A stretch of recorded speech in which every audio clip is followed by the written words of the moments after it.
1 ശമൂവേൽ 15-ാം അധ്യായം 22-ാം വാക്യം. ഇതനുസരിക്കുന്നത് യാഗത്തെക്കാളും ശ്രദ്ധിക്കുന്നത് മുട്ടാടുകളുടെ മേധസ്സിനേക്കാളും നല്ലത്. കർത്താവായ യേശു ക്രിസ്തു തന്റെ പിതാവിന്റെ ഇഷ്ടം നിറവേറ്റുന്നതിനായി തന്നെ താൻ താഴ്ത്തി മരണത്തോളം, ക്രൂശിലെ മരണത്തോളം തന്നെ അനുസരണമുള്ളവനായി തീർന്നു. ദാവീദ് ദൈവഹിതത്തിന് മുൻഗണന നൽകിയിരുന്നു. ശൗൽ രാജാവിനെ കൊല്ലുവാൻ പലതവണ അവസരം ലഭിച്ചിട്ടും ദൈവത്താൽ അഭിഷേകം ചെയ്യപ്പെട്ടവനെ തുടരുതെന്ന ദൈവഹിതത്തെ അനുസരിച്ചു. 51 സങ്കീർത്തനത്തിൽ ദൈവത്തോട് വാദിക്കാനോ സ്വയം ന്യായീകരിക്കാനോ നിൽക്കാതെ അനുദപിച്ച് തെറ്റേറ്റു പറഞ്ഞ് പൂർണ്ണമായും അനുസരിച്ചു. യോന മത്സ്യത്തിന്റെ വയറ്റിൽ കിടന്ന് തെറ്റുകൾ തിരുത്താൻ തീരുമാനിക്കുകയും ദൈവത്തോട് പ്രാർത്ഥിക്കുകയും ചെയ്തു. ദൈവകൽപ്പന പൂർണ്ണമായും അനുസരിച്ച് നിനവയിലേക്ക് പോയി. അബ്രഹാം ദൈവത്തെ അനുസരിച്ചു.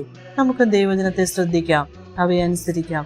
ദൈവഹിത അറിയുവാൻ നമ്മെ സമർപ്പിക്കാം. ഹൃദയത്തെ കഠിനമാക്കാതെ അവന്റെ ശബ്ദം കേൾക്കുവാൻ നമ്മെ ഇടയാക്കട്ടെ. ദൈവത്തിന് കീഴടങ്ങുവീൻ, പിശാചിനോട് എതിർത്ത് നിൽപ്പി.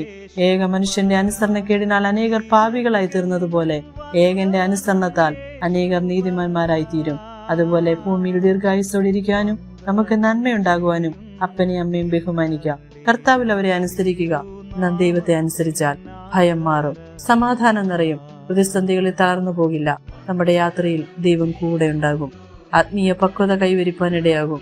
ദൈവത്തോടുള്ള സ്നേഹവും വിശ്വാസവും വർദ്ധിച്ച് അനുസരണയുള്ളവരായി തീരേണ്ടതിന് ഏവരെയും ദൈവം സഹായിക്കുമാറാകട്ടെ. ആമേൻ.